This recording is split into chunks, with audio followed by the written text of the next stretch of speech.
Everyone's been embarrassed. It's embarrassing. Thankfully, I've outgrown blushing, which I think adults do outgrow blushing, which, that always added insult to injury, especially as you're growing up. My face appearing like tomato red and about to explode was never a good look for me, even as a young girl. But as I've grown older, things about it which I want to die 1,000 deaths have changed. When I was a preteen, I would perspire profusely in my pretty party dresses. Especially, I remember the lilac one, where if you sweat in lilac, it's a nightmare. And I would wear it to boy-girl parties where I would actually want to go to dance close with boys, but not when I was sweating like that. So I would run into the bathroom and they had hand dryers and I'd be standing with my dress armpit under a hair dryer till the perspiration, dried up. Although sometimes it was, as we know, can leave a ring. Then I discovered Mitchum deodorant, which I'm sure was made with Agent Orange. But that solved a lot of problems. And if I didn't die of toxic waste buildup, at least I wasn't going to ruin my pretty little party dresses. But luckily, mostly I've outgrown that problem, although I might be sweating today. Okay, but as if sweating wasn't bad enough, the next life embarrassment was buying Tampax. And although for a young girl it was a huge badge of honor, it was also a source of horror. So if there was a boy in a store, you would go in and you'd scope out the whole store to make sure you knew nobody male was in the store. And if there was, then you're looking for the highly identifiable little blue box, not to be confused with a Tiffany blue box. Not the same, but similar color. So I would, if I saw someone male, I would hang out in the candy aisle for could be hours, reading anything that had ingredients on it. I would pick up and read to waste time till the store was vacated and I could buy Tampax. And then as you grow older, another embarrassing product were condoms, which quite honestly, I use birth control pretty regularly, but at some point you even outgrow birth control or you realize it's bad for you or it's done horrible things to your body. So I kind of switched to condoms, or I gave it a thought, and you'd go in there and there'd be lubricated, medicated, intoxicated, flavored, hypoallergenic, hallucinatory, candy-coated, colored, ribbed, and satin smooth. And there were so many choices, and I would get dizzy reading them, that I would get a headache, which solved my problem because I didn't want to have sex anymore. I had a headache. So then I could go home.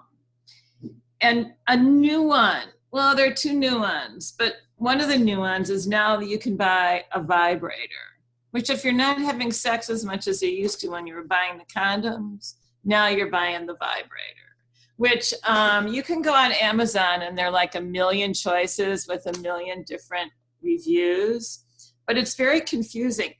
But I have a funny aside story. One of my friends, I won't name him, he used to buy for all his girlfriends a jackrabbit. The jackrabbit actually was an entire Sex and the City episode. So he bought a jackrabbit. And I think after he had one girlfriend he broke up with, he had the jackrabbit. So he decided that he would reuse it. But in order to give it to someone to reuse it, he had to sterilize it, right? So apparently he put it in a pot of boiling water and forgot about it. So the vibrator literally burned down his kitchen, which I think is a first, which I thought was pretty funny. But back to vibrators personally. So I couldn't quite decide online. And I had someone who would go, oh, you have to buy this. I forgot the name already. It was every woman has this one, every woman. But it was expensive. It was over $100. I'm I don't know. Do you want to spend $100 on a vibrator? So my friend and I went into a CVS where they also sell vibrators, but they're in boxes. And I think it's kind of funny. They're just on an aisle. It's not an aisle that has a big sign that says vibrators ahead, but it's an aisle. It's in with maybe it's in with condoms. And so like, I'm like wanting to rip open the boxes. And so I was picturing someone going, aisle 6, someone opening every vibrator box, you know, like security coming and getting me.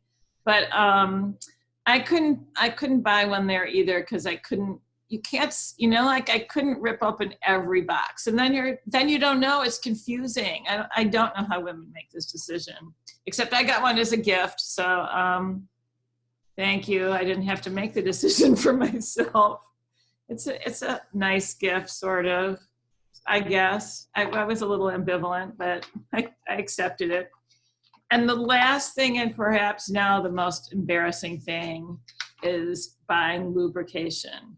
Because what all of you women out there don't know, who haven't gone through menopause or even started through menopause, is sex just becomes like, you understand why they named it intercourse, because it puts the course right in the inter. And it's a good thing they put it as the suffix and not the prefix of the word, or no one would ever do it again. So then you go into the stores, and then there's also a million different kinds of, I'm going to tell you right here, right now, that the first time you experience this lack of lubrication, you just want to die. I mean, you've never felt pain like this. It's like childbirth. Only, I don't know, it's like you just go, please make this be over. Something that you enjoyed, you're just like counting the seconds till it's over, or minutes, and sweating and ready to scream, but you hold the scream in. And one of my girlfriends told me about her favorite product called Slippery Stuff. But now there's a million on the market. I think what you just have to do, and a lot of women, FYI, believe in coconut oil, but I haven't tried it, but I own it. It's like, I don't think I'm ever having sex again. So this is all moot. This is a moot issue territory for me. But it is embarrassing when you are with someone and have to whip out like your little bucket of WD-40 in order to have sex. So I guess at some level, you never outgrow embarrassment. Good luck, ladies. Bye.